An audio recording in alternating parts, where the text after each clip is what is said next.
Anda menyaksikan Kompas Bisnis bersama saya, Ian Rahman. Saudara, ada informasi dari Badan Pusat Statistik yang merekam tingkat inflasi Indonesia pada Oktober 2025 tercatat sebesar 0,28% secara bulanan. Emas perhiasan menjadi komoditas yang paling dominan mendorong inflasi. Deputi Bidang Statistik, Distribusi dan Jasa BPS Puji Ismartini bilang emas perhiasan adalah komoditas paling dominan dalam mendorong inflasi dengan andil sebesar 0,21%. BPS juga merinci secara tahunan inflasi mencapai 2,86%, sementara secara tahun kalender tercatat 2,1%. Dari sisi komponen pembentuk inflasi, BPS juga menjelaskan seluruh komponen mengalami kenaikan harga. Komponen inti mencatat inflasi tertinggi sebesar 0,39% dengan andil 0,25%. Hal ini dipengaruhi kenaikan harga emas perhiasan dan juga biaya kuliah perguruan tinggi. Secara year on year, terjadi inflasi sebesar 2,86% dan secara tahun kalender atau year to date, terjadi inflasi sebesar 2,10%. Kelompok pengeluaran penyumbang inflasi bulanan terbesar adalah perawatan pribadi dan jasa lainnya dengan inflasi sebesar 3,05% dan memberikan andil inflasi sebesar 0,21%. Komoditas yang dominan mendorong inflasi pada kelompok perawatan pribadi dan jasa lainnya ini adalah emas perhiasan yang memberikan andil inflasi sebesar 0,21%. Selanjutnya saya akan menyampaikan tinjauan khusus terkait inflasi emas perhiasan. Kelompok perawatan pribadi dan jasa lainnya menjadi kelompok utama penyumbang inflasi pada Oktober 2025 dengan tingkat inflasi dan andil inflasi masing-masing sebesar 3,05% dan 0,21%. Komoditas yang memberikan andil terbesar pada kelompok ini adalah komoditas emas perhiasan. Nilai inflasi emas perhiasan pada Oktober 2025 sebesar 11,97% dan andil inflasinya adalah sebesar 0,21%. Ini merupakan inflasi tertinggi sejak 26 berturut-turut setelah terjadinya inflasi. Ya, masih ngomongin emas, saudara. Kalau tadi ada emas perhiasan yang menjadi penyumbang utama inflasi di bulan Oktober tahun ini, kali ini ada juga emas antam yang harganya kayak roller coaster, kadang dipucuk terus tiba-tiba ambles hanya dalam waktu sehari saja. Jika Anda ingat, saudara, di pertengahan Oktober, warga sempat berbondong-bondong membeli logam mulia karena harganya yang terus naik tapi gak lama turun lagi. Lalu sebenarnya apakah emas masih jadi instrumen investasi yang ampuh karena katanya tidak tergerus inflasi, aman dan juga cenderung naik? Atau sebenarnya, saudara, ini sudah ada di titik jenuh dengan penurunan harga yang signifikan selama 2 pekan terakhir? Lebih jelas, yuk kita bahas di data berikut ini. Nah, kalau kita lihat pergerakan harga emas antam di tahun 2025, memang betul, saudara, logam mulia ini harganya naik turun. Namun tren kenaikannya terbilang tinggi. Tak tanggung-tanggung, dari Januari seharga Rp1.524.000 per gram, naik sekitar 26,7%, pada Mei dengan harga Rp1.932.000 per gramnya. Harga emas kemudian terpantau turun 2,3% pada Juni, kemudian juga naik tipis di bulan Agustus, yaitu senilai Rp1.901.000. Dan juga kemudian kenaikan yang paling signifikan terjadi dari Agustus ke Oktober.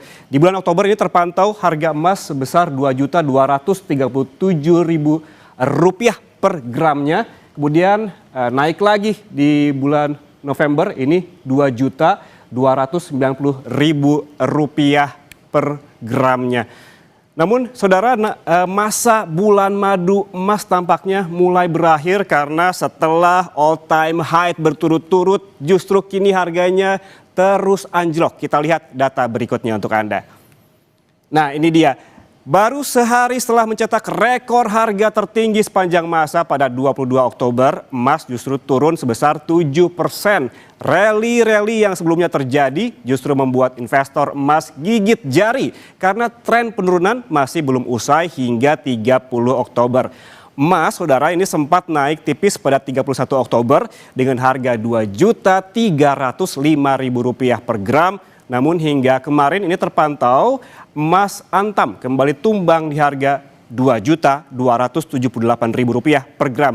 Jadi ini kalau dihitung-hitung penurunannya dari all time high hingga 3 Oktober mencapai 8,4%.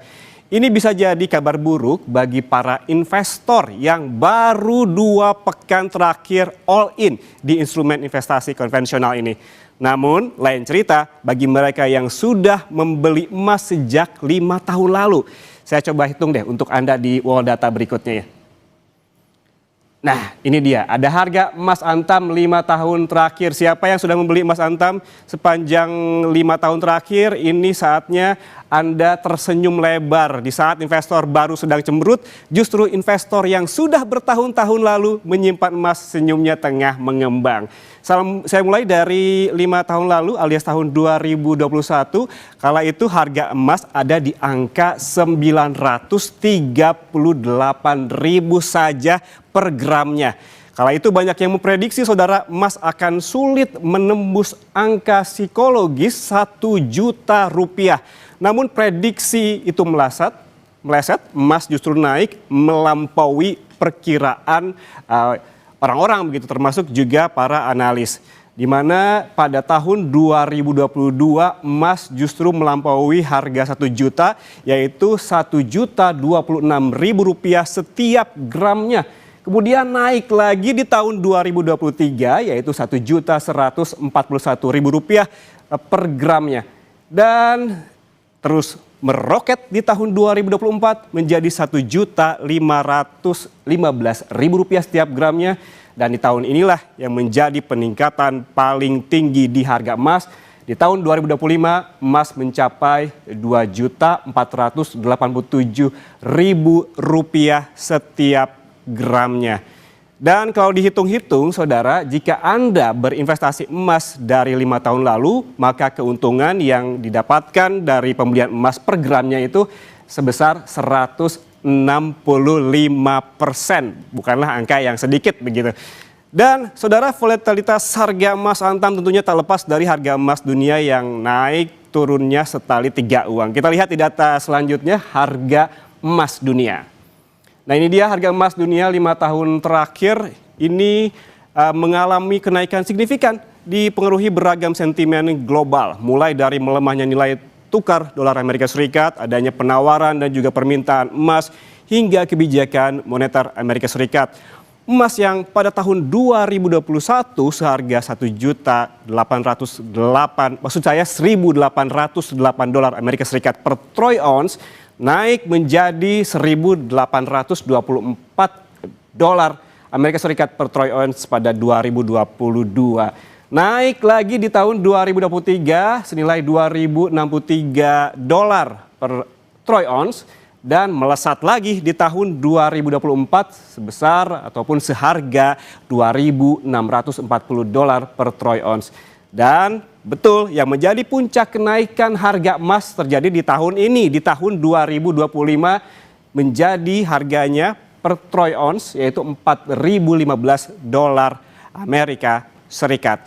Dan kalau dihitung-hitung juga ini harga emas dunia tertinggi sepanjang masa ini seharga $4.254 per troy ounce. Ini merupakan harga yang memang memiliki kenaikan yang tinggi. Artinya emas dunia naik 135% pada periode 5 tahun terakhir, saudara.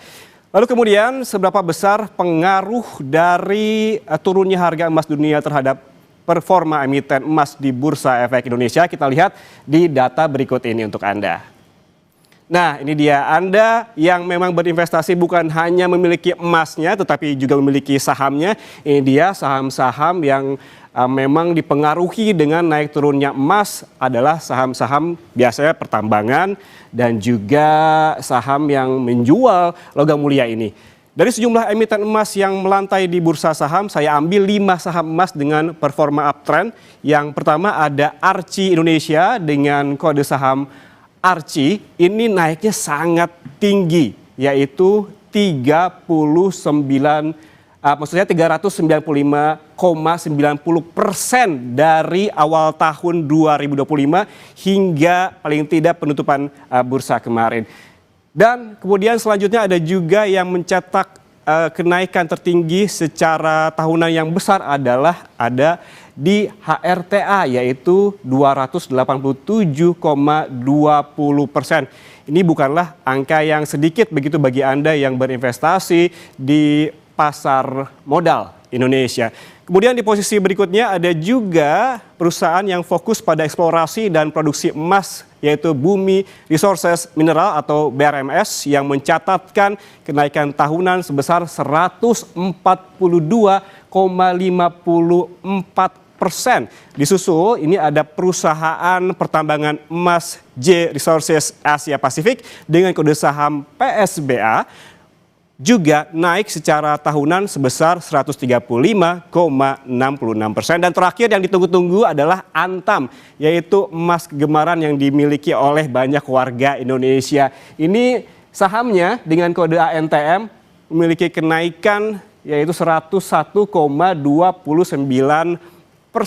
Namun yang perlu diingat saudara, ini kecuali Antam, ada sempat peak pada 14,17 Oktober lalu semua emiten emas ini, namun terkoreksi dalam pada akhir Oktober seiring jatuhnya harga emas dan saat ini perlahan tengah mencoba bangkit. Dan saudara, selanjutnya di Kompas Bisnis, kalau trennya turun, how low can you go? Sejauh apa sih harga emas bisa turun? Anda yang mau jual atau borong, tahan dulu. Saya akan tanya analis tentang nasib harga emas ke depannya. Tetaplah bersama kami di Kompas Bisnis.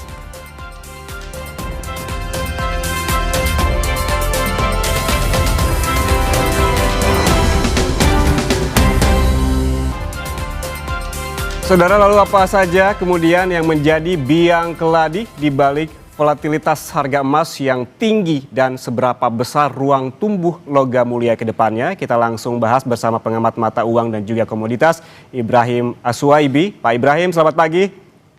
Selamat pagi, Mas Yan. Pak Ibrahim, ini kita lihat dari awal tahun harga emas tuh rally naik hingga saya hitung-hitung ya 26,7%. Pengamatan Anda, apa saja yang menyebabkan emas ini naik secara signifikan selama setahun terakhir? Ya, terima kasih Mas Yan.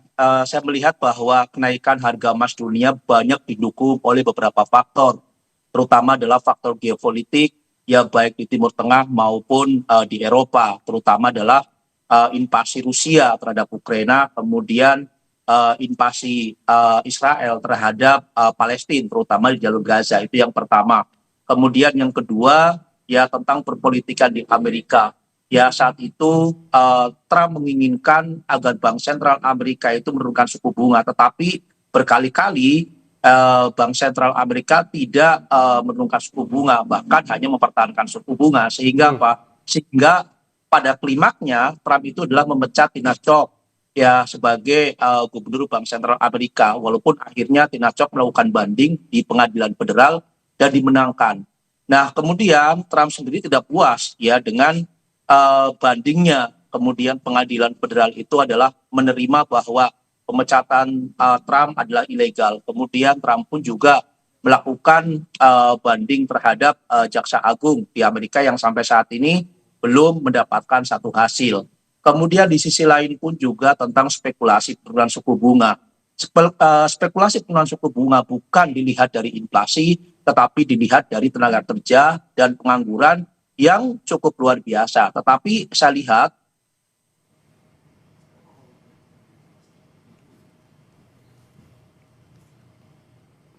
global ini masih bagus.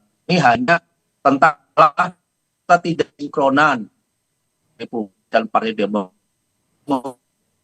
RUU melihat bahwa kenapa Partai Demokrat itu tidak mau ya menyetujui pendanaan kan adanya pemotongan persen Obamacare. Kita laut bahwa pemotongan cukup luar biasa. Republik adalah agar informasi untuk kesehatan jangan terlalu besar. Karena kita melihat bahwa 10% masyarakat Amerika itu adalah mendapatkan jaminan kesehatan dari Obamacare. Nah ini yang sebenarnya buat harga emas melambung tinggi. Nah kemudian kita melihat bahwa ada koreksi-koreksi, ini adalah sangat wajar ya karena harga sudah terlalu tinggi. Pertama, kenapa terjadi koreksi itu pada saat harga emas dunia logam mulia sudah mengalami kenaikannya cukup signifikan, banyak masyarakat yang tidak mampu untuk melakukan pembelian. Nah sehingga apa? Ada opsi bahwa untuk safe haven lindung nilai berikutnya itu adalah silver. Nah sehingga apa? Pada saat orang mengatakan bahwa banyak pengamat yang mengatakan bahwa silver adalah alternatif investasi ya selain dari logam mulia, inilah akhirnya fund-fund besar di Eropa, di Amerika, di Asia melakukan taking profit, apalagi bersamaan dengan apa? Bersamaan dengan pertemuan ya antara pejabat Amerika dan pejabat Tiongkok di KTT ASEAN, ya ada sedikit membuahkan hasil, kemudian dilanjutkan di Korea Selatan di Busan, KTT APEC, yang menghasilkan ya adanya biaya impor diturunkan 10%. Kemudian untuk tanah jarang itu dihilangkan dari 50%. Nah ini yang sebenarnya membuat logam mulia maupun emas dunia terkoreksi. Nah terkoreksinya ini apalagi sekarang ya mengalami koreksi lagi ya karena apa? Trump sendiri sudah mengultimatum terhadap Partai Republik agar di minggu ini ada keputusan tentang RUU pendanaan ya karena apa? Libur pemerintahan federal ini sudah 5 minggu ya sehingga apa saya melihat bahwa kalau seandainya libur ini sudah terlalu lama, Bank Sentral Amerika pasti tidak akan membahas lagi tentang penurunan suku bunga karena kurangnya data yang akurat, terutama adalah data inflasi, kemudian data pengangguran, data tenaga kerja.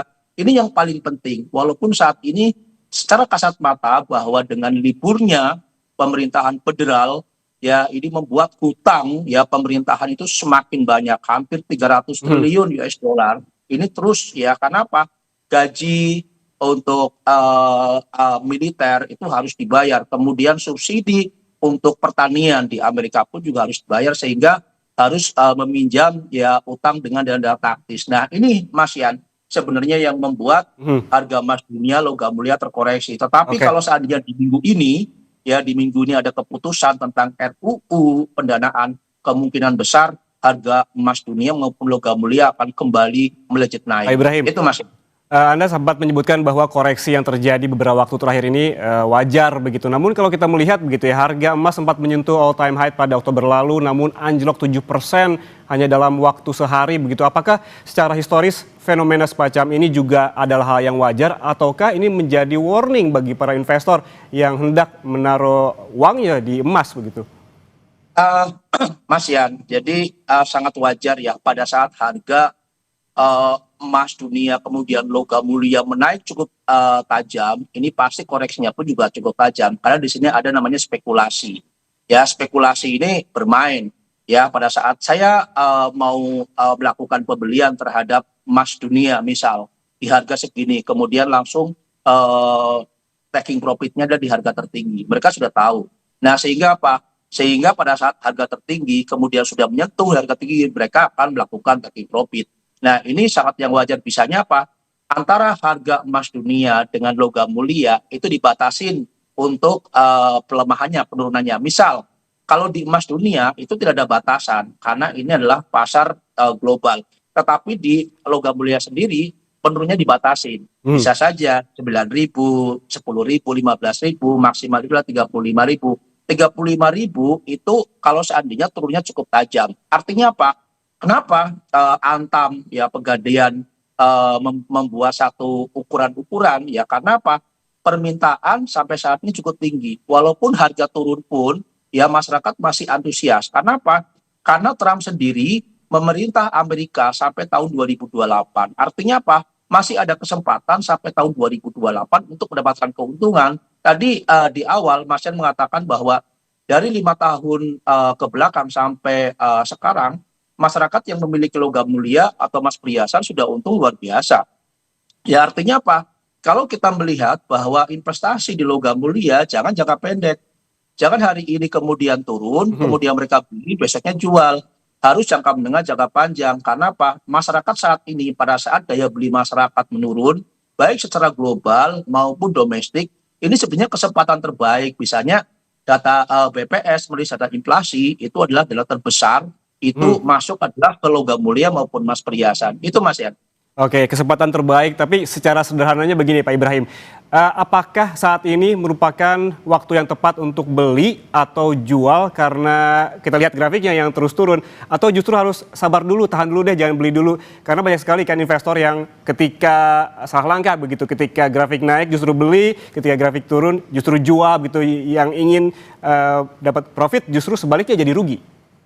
Ya, jadi gini Mas Yan, jadi pada saat nasabah ya masyarakat sudah mendapatkan untung yang istilahnya sudah untung per gramnya itu di atas 200.000 ya, itu bisa mereka jual. Nah, kesempatan pada saat harga turun inilah kesempatan untuk melakukan pembelian. Saya masih optimis bahwa harga emas dunia itu akan menyentuh di level 4.500. Saya masih optimis. Misalnya apa? Pada saat harga sekarang turun, ya ini masyarakat berbondong-bondong. Walaupun kita lihat di Pegadaian dan Antam, ini pun juga barangnya tidak ada sama sekali. Artinya apa? Bahwa turunnya harga logam mulia ya maupun emas perhiasan ini berdampak positif terhadap masyarakat. Karena masyarakat dari kemarin ya itu sudah menunggu. Kenapa ada informasi, ada spekulatif bahwa harga emas, harga logam mulia itu sudah terlalu tinggi, kemudian kita membeli silver. Ya, silver itu antara bumi dan langit harganya. 1 gram itu hanya 35.000. Sedangkan harga logam mulia itu di 2.400.000-an saat itu. Nah, itu yang sebenarnya pada saat mereka sudah membeli silver, pada saat harga terkoreksi, apalagi terkoreksinya sudah mencapai di 200.000, ini kesempatan terbaik, Mas Yan. Karena semua pemeringkat internasional, baik JP Morgan, ya kemudian Bank of America, dia mengatakan bahwa harga emas dunia masih akan terus mengalami kenaikan dan ini akan berdampak terhadap harga logam mulia. Kemudian di sisi lain, rupiah melemah, Mas Yan. Rupiah melemah. Nah, ada kemungkinan besar di 16.700. Saya sudah memperkirakan bahwa ada kemungkinan di akhir tahun rupiah itu akan di posisi 16.700 sampai 16.800. Artinya apa? Pada saat harga emas dunia mengalami kenaikan, kemudian rupiah melemah, ini yang akan membuat harga logam mulia maupun perhiasan terus mengalami kenaikan. Bagi saya, ini kesempatan terbaik bagi masyarakat dari Sabang sampai Merauke untuk melakukan pembelian terhadap logam mulia maupun emas perhiasan. Itu Mas ya. Oke, tapi kalau kita lihat begitu ada juga investor yang memiliki konsep semakin turun begitu semakin beli. Tunggu dulu lah. Seberapa jauh lagi emas bisa turun? Menurut Anda apakah potensi penurunan emas ini masih akan terjadi paling tidak hingga akhir tahun ini? Ya, saya melihat bahwa kemungkinan besar potensi sampai di 3.900 US dollar per troy ounce. Ya, yang saya lihat itu adalah level-level terendah. Karena kita melihat bahwa kemarin ya pada saat pertemuan antara Trump dengan Xi Jinping di Korea Selatan bahwa Trump akan mengunjungi Beijing. Nah, tetapi Xi Jinping sendiri belum ada kepastian untuk mengunjungi Amerika. Karena kita lihat bahwa secara geopolitik ini pun juga masih memanas. Ya, kemudian Rusia melakukan uji coba nuklir dan Trump pun juga 2 hari yang lalu itu terhadap militer agar melakukan uji reaktor nuklirnya. Nah, ini mengindikasikan secara geopolitik itu masih memanas, Mas. Apalagi Iran, ya dia mengatakan bahwa tetap akan melakukan pengayaan uranium.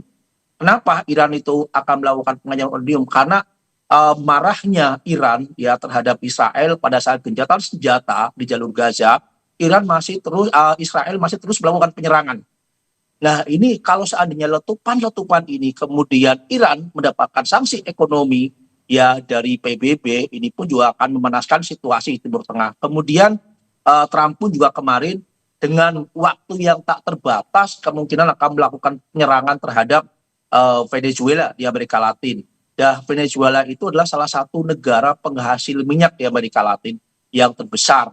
Nah, di sisi lain pun juga Senat Amerika mengatakan bahwa sebentar lagi akan ada perubahan rezim.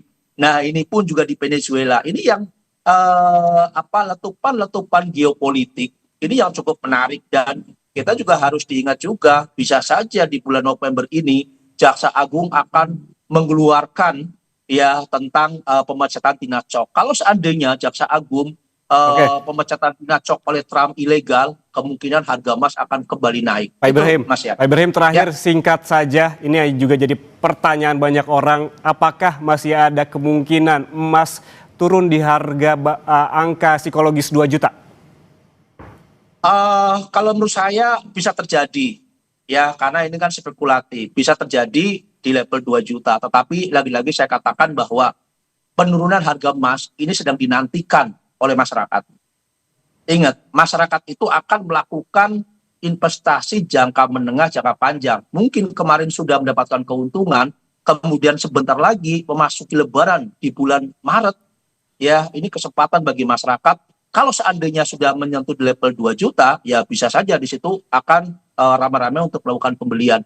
Barang pasti tidak ada, tetapi ada bullion bank di sini yang bisa dijadikan tempat untuk melakukan investasi. Itu Mas Yan. Oke, segala kemungkinan bisa saja terjadi, bisa naik dan juga bisa turun, dan juga sentimen global juga sangat berpengaruh di sini. Terima kasih pengamat mata uang dan juga komoditas Ibrahim Aswabi atas waktunya bersama kami di Kompas Bisnis. Sehat selalu. Terima kasih Mas Yan. Sama.